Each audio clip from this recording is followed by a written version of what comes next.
Good morning, good afternoon, good night. My name is Blackbright and I'm broadcasting out of the east of England around the world. And today's topic is, have you ever thought about the worst case scenario? When I'm talking about the worst case scenario, we've heard about the federal shutdown, we've heard about Brexit, we've heard rumours about a recession, and there's an undercurrent of the whole structure, the foundation of government and everything else collapsing. Now, we could look at this and say, oh, it's an exaggeration. We've been hearing it for years and goodness knows what. And we can just brush it off. And I'm not even saying that we have to kind of prepare and buy food and all that kind of stuff. I'm going to talk about it from a different perspective. I'm going to talk about it from a management point of view, because, everything in our lives, from the moment we're born till the moment we die, undergoes a level of management. Whether our parents manage the way they raise us, whether we as children manage the way we do our homework, whether we as adults manage the way we go to work or our own businesses, it's all got to do with management and managing our resources. Now, in a situation where they're talking about recession and federal shutdowns and things like that, that is where there's been mismanagement. And who gets the brunt of that? Us, the little people who have been reliant on them to know what they're doing.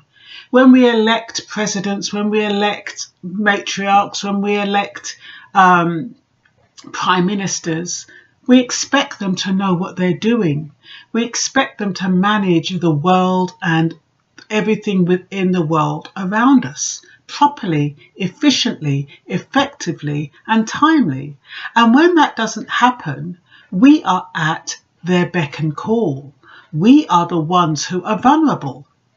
And especially if we haven't managed our own resources, our own homes, our own relationships. So this video is really about, where are you with regard to managing your life? And how are you preparing for the mismanagement of the government and a possible economic crisis, whatever it is, whatever they're talking about pending? And regardless of whether or not that happens, we still need to manage ourselves. We still need to manage what we have. A lot of us, we have credit cards, we buy what we can, we buy what we want, we see all these advertising, we see something on the TV and we just buy. We buy because we can. We don't stop to think, oh my God, supposing, the world crashes tomorrow. Do I really need this item? Do I need this expensive vacuum cleaner? Do I need this new bedroom suite? Do I need a new bathroom or a new kitchen? And that moment, you're just thinking to yourself, well, I've got the money. Why not? When I go to work next week, I can start paying it off. Not realizing that, supposing there is no money coming in next week and you've blown what little you have on an immediate want, not even a need. You don't really need it. I know somebody who has a house, and it's an interest only house. And I remember saying to that person in November, December, I said, you better sell that house, because in March, we're going to have Brexit. And when we have Brexit, it's going to mean that house prices are going to fall. If it's an interest-only property, you could lose it, or you'll end up paying treble the time, treble the amount it's worth. And I tried to warn that person, but you cannot mother people, you cannot tell people what they should do. But that individual said, I'll ride it out. Now that individual is not in his 30s or 40s. He's a mature man. And as a mature man, when you're riding out something, you have to think, recessions take 10 years or more to stabilize. So you have to think about how are you going to manage in that 10 years. And when you're 70 or 80 or whatever age you are, when that 10 years comes, what are you going to do? By that time you could have lost the house. Whereas if you'd acted, in advance, you could have saved yourself. You could have got double the price it's worth, paid off your debt, been scot-free. If you want to go abroad, you could go abroad. If you want to retire on the little profit you make, you can. But people don't pay attention. People always thinking that people are exaggerating. They always think it's fear-mongering. Regardless of what they see, they just think, oh, it's an exaggeration. Oh, they're blowing it out of proportion. It's fine if you think that, if you've got yourself in order. You've got your resources in order. You're kind of conserving. You're not being extravagant. You're being quite shrewd. You're not, filling up your cupboard with non-essentials. And it's fine if you're operating in a way that's economical, because that kind of trains you into, if there are harder times to come, it trains you for that. With regard to relationships, what is your relationship like? Are you managing that relationship properly? God forbid something was to happen. The way you are in that relationship, is that the way you want it to be remembered? If that person was taken from you, are you being the best person you can possibly be in that relationship? Are you tending to that person? Are you caring about that person? Are you being respectful and patient and kind? Or are you mimicking them, putting them down, criticizing them, finding all kinds of faults just because you don't feel strong within yourself? What are you doing with your time? Are you using your time wisely?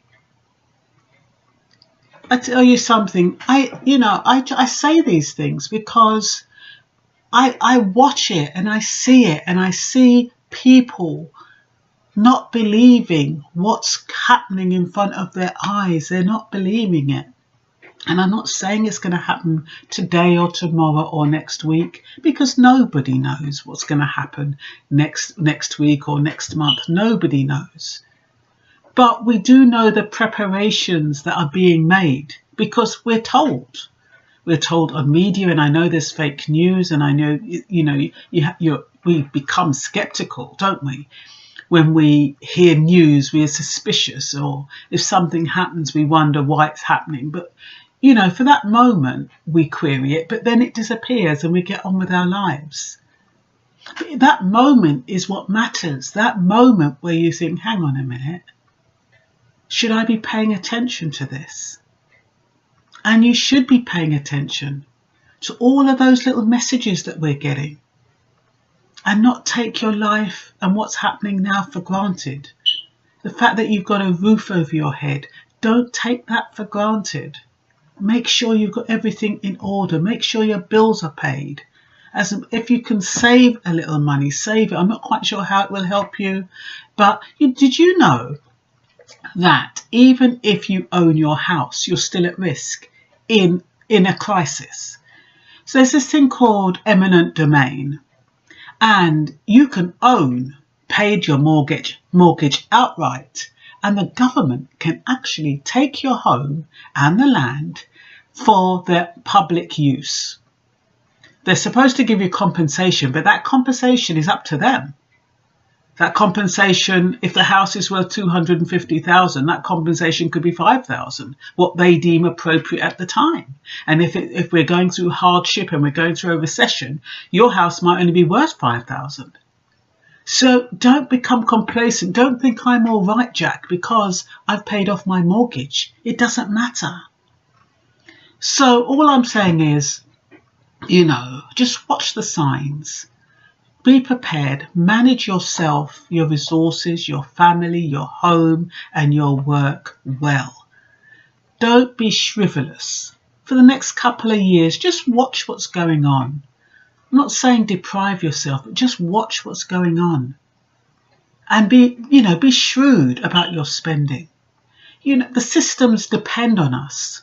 They depend on us to buy all the time. They put products in front of us and they expect us to buy them. I shop on eBay quite a lot. And would you believe every minute they're saying, oh, we haven't heard from you. Oh, we've got this you might be interested in. If I was interested in it, I'd go and bloody buy it. I know what I want.